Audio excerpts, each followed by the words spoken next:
，Lily 姐早。早晨 Lily， 你咪喺度練緊線條啊？OK 啊，幾好啊，而家都好流暢啊，我覺得。謝謝 Lily 姐。對了 Lily 姐，就是我想問一下，上個月的工資是不是哪裡算錯了呀？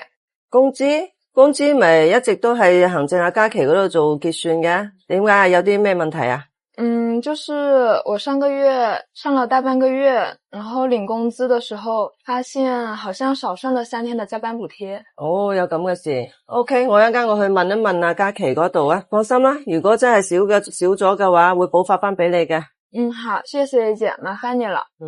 就是我大學剛畢業，然後剛出來工作，身上沒什麼錢，然後現在房東又催我交房租了，所以我才這麼着急問的。OK， 你放心吓，反正以後咧，你工作上面有啲問題，又或者生活上有啲咩需要嘅，你要直接搵我又得，或者你去搵阿嘉琪嗰度都得，好嗎？好。OK。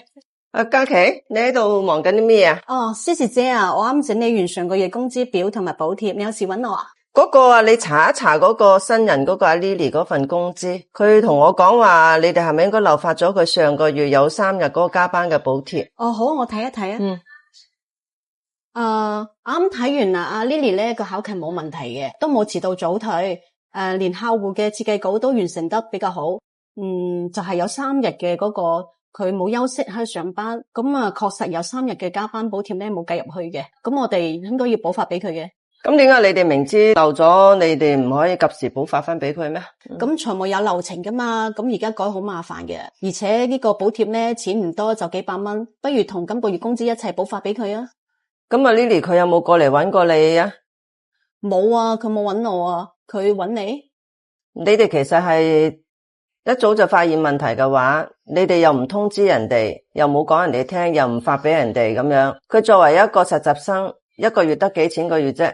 可能嗰幾百蚊對於你嚟講唔係好多錢，咁對於佢一個實習生嚟講，有陣時就交多租嚟，又冇生活費㗎啦嘛。Cici姐，我知道啦，但係咧員工工資有問題咧，一般都係下個月補嘅，咁流程唔可以亂噶嘛。咁咧又唔係話流程唔重要，咁但係你要諗諗，佢係一個新人。好多嘢佢又唔敢問，又唔敢講，咁佢唔問，佢又驚下個月唔知你哋又會唔會記得翻呢件事，仲有冇得發翻俾佢，咁又唔知你哋會唔會係咪真係克扣咗佢嘅，定係拖欠佢，係咪？佢個身邊得踏實啫，咁佢又唔踏實嘅話，點有心機去好好咁樣去學嘢啊？咁啊，所以咧唔係話流程唔重要，但係要識得去變通。